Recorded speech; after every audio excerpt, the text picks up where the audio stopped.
So the advantage of Cardano versus Ethereum is that Ethereum has launched quickly. They've created a product, and now it's almost like they're trying to clean up all the issues that they have that Cardano is addressing before they're launching.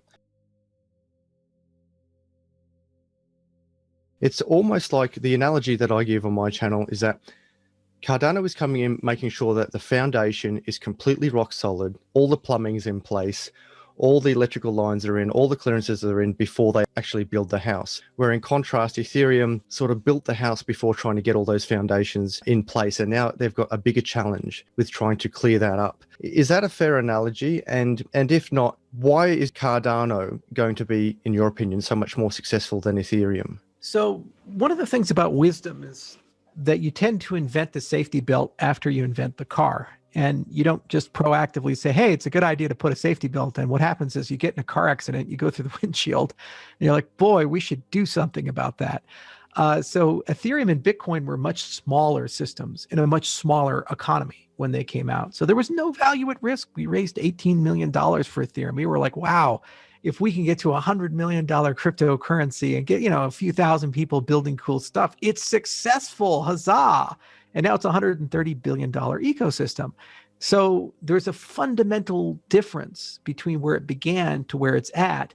And similarly, when you build the car or the first airplane, you're not thinking at all about safety. You're not thinking at all about these success factors that come, the consequences of success that come. Well, if you build a car today, you don't have the ability to just pretend like history doesn't exist. So you have to do things differently. So the Teslas, for example, they had to adhere to all the safety standards that Ford and GM and these other things, while also innovating and bringing new things to market.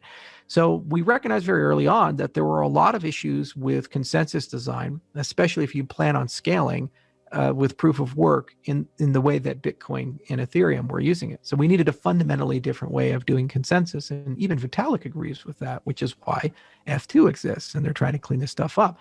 But we went beyond that and said the entire development paradigm of how people build dApps, they write smart contracts, this type of stuff, it has to be rethought from a very first principles basis, because it was never built in a way for sustainability. It was never built in a way for resource predictability, because if I'm an application builder, I'd like to have predictable application costs.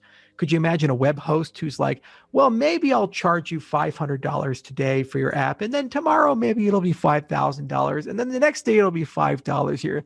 It's like, what kind of drugs are you on? This is not a business. I need to have predictable cost if I'm going to be able to have a predictable application, or else nothing works. Well, Ethereum was never built for that. It was built as an experiment that kind of grew into a successful project, and now they're trying to build a safer car. And this is why first mover advantage in technology in many cases is actually a historic disadvantage. The first web browser was Mosaic, and it was for its time revolutionary, but really didn't do much in the long stream of things. Even Netscape failed, and even Internet Explorer failed, and now we're in the Chrome age, and maybe Brave will dethrone them, who knows? Well, similarly, search engines. Like Google, I think, was the 17th search engine to be commercialized. So there was a lot of failures before Google. There was a monopoly before Google. Yahoo had a huge chunk of the market, and they were very powerful. MySpace had a huge chunk of the market before Facebook came. And now Facebook is starting to deal with all these emergent hellions that are new social networks that are scraping away at it. So usually what happens when you're the first mover is you get a lot of population, but it's unstable, and they're very frustrated with that platform.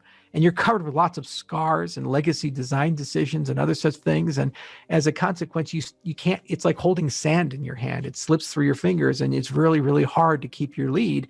And then all these other competitors come, and they have the benefit of hindsight, so they don't make the same mistakes you've made. And they also know where they need to innovate. And because they don't have to deal with the legacy concerns you have, they can move faster than you. And as a consequence, they get more features and come to market before. So for example, Ethereum had been working on proof of stake a year longer than we had with Casper. Despite that, we were first to market with our proof of stake protocol, and they probably won't have theirs fully turned on until 2022. And that's just completely a consequence of process and scale and dealing with their legacy concerns. What would have happened with Ethereum had you stayed? So we've already run that experiment. It would look a lot like Cardano. So how we built Cardano, the approach we took, that's exactly what Ethereum would look like. And similarly, they ask, well, what would have happened to Ethereum had Gavin Wood had more say? Well, we already ran that experiment. We have Polkadot, and that's exactly what Ethereum would have looked like. It will look a lot more like Polkadot and less like F2 and so forth. So in many ways, it was the best thing that ever happened to me. It allowed all of us, Gavin, myself, Vitalik, to be our own guys and to pursue our own visions and build our own communities. And I think the cryptocurrency space is much richer as a consequence because all the things we've done are open source. So love us or hate us, the ideas are percolating and being shared, and we learn from them, they learn from us, and ultimately the communities all benefit in that respect. Will there only be one winner in this smart contract space? Will there only be Cardano or Polkadot or Ethereum, or will they all coexist? Well, I've been in the space long enough to watch the top 10 on CoinMarketCap change a lot. I remember Feathercoin and Purecoin and Freycoin and Namecoin and these things. So stuff changes. The only constant is change. So, who knows if it's Polkadot, Ethereum, and Cardano. It does look like we're heading to a Mexican standoff, and, it's going to be a good, the bad, the ugly type of a deal. And we don't know which one's wearing a poncho. But we'll find out what happens. The market will decide that. But I think we have the wrong mentality when we look at things in a sum-zero way. At the end of the day, we have to say, are we solving the problems we set out to solve? And there's two sets of them. One are conceptual, and then the other problems are actual.